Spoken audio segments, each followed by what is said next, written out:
Assalamualaikum warahmatullahi wabarakatuh.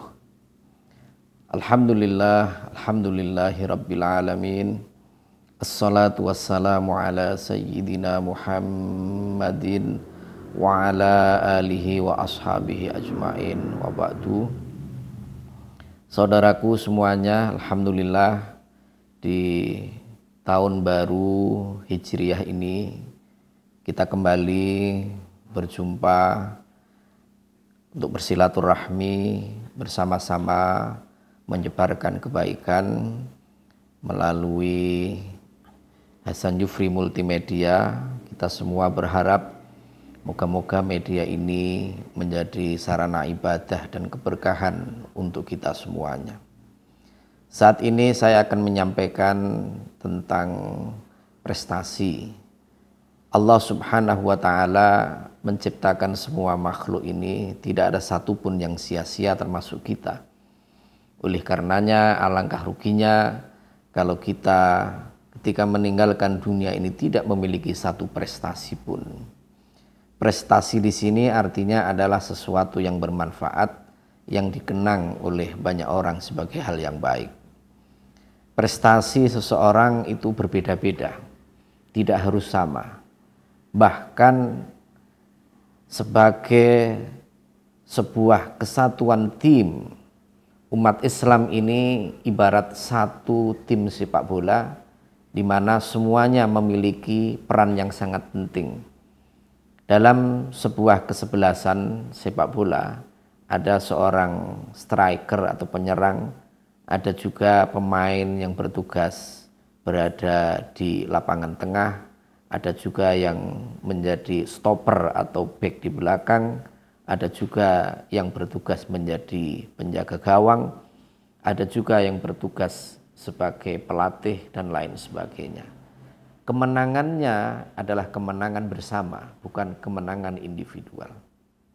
Oleh karenanya jenis prestasi yang dihasilkan oleh setiap manusia itu lumrah berbeda-beda. Saya mengambil contoh 4 orang tokoh Khulafaur Rasyidin. Yang pertama adalah Sayyiduna Abu Bakar As-Siddiq radhiyallahu an. Beliau memimpin kekhalifahan pasca wafatnya baginda Rasulullah sallallahu alaihi wasallam hanya 2 tahun. Tapi prestasinya juga luar biasa.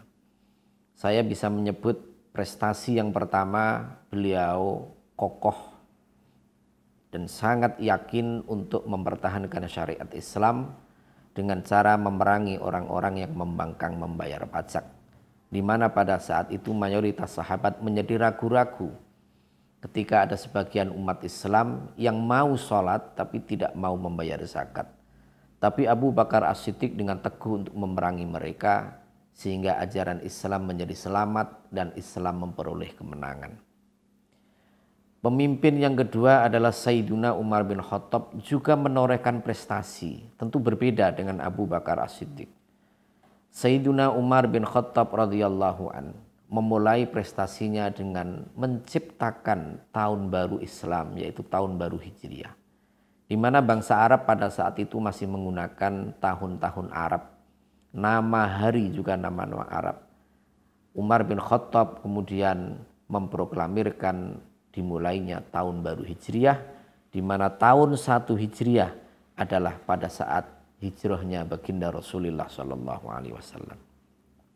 Sayyidina Umar juga kemudian dengan teguh meluaskan daerah Islam dengan menaklukkan Irak melalui seorang panglima perang, Muthanna bin Harisah, kemudian menaklukkan Syam melalui Abu Ubaidah bin Jarrah dan Khalid bin Walid, bahkan menaklukkan salah satu dari 2 negara adik kuasa saat itu, yaitu Persia dengan ibu kotanya Madain melalui panglima perangnya yang bernama Sa'ad bin Abi Waqqas. Itu diantara prestasi-prestasi Sayyidina Umar yang berbeda dengan Sayyidina Abu Bakar As-Siddiq. Meskipun berbeda, kadar nilainya sama.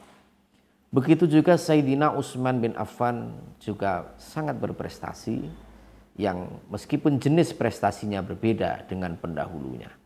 Apa prestasi Sayyidina Utsman? Yaitu menjadikan bacaan Al-Quran menjadi satu mushaf menjadi satu jenis bacaan, yaitu mushaf Utsmani. Semua perbedaan-perbedaan dialek di luar dialek yang telah diakui oleh Rasulullah SAW dihapuskan, tulisan-tulisan yang tidak sesuai kemudian dirapikan menjadi satu tulisan. Itu Sayyidina Utsman. Begitu juga Sayyidina Ali bin Abi Thalib juga berprestasi meredam gejolak yang luar biasa, bahkan memindahkan ibu kota negara Islam dari Madinah ke Kufah di Irak. Saudaraku, jenis-jenis prestasi yang telah diciptakan oleh keempat pemimpin kita Khulafaur Rasyidin yang berbeda-beda itu nilainya menjadi sama indahnya di mata umat Islam sampai hari ini. Oleh karenanya kita juga bisa mencontoh betapa para pendiri bangsa ini juga menciptakan prestasi yang berbeda-beda. Bung Karno dengan segala dinamikanya dikenal sebagai proklamator kemerdekaan negara Indonesia bersama Bung Hatta.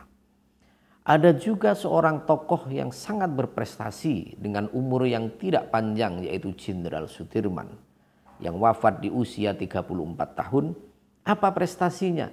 Ketika para pemimpin yang lain mau ditawan oleh Belanda, beliau dalam kondisi yang sakit parah mau bergerilya dan tidak mau tunduk kepada Belanda.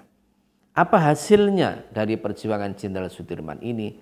Belanda pada akhirnya kalah dalam peperangan itu, dan pada bulan Desember 1949 Belanda dipaksa untuk mengakui kemerdekaan Indonesia dan Belanda harus kembali ke negaranya kembali.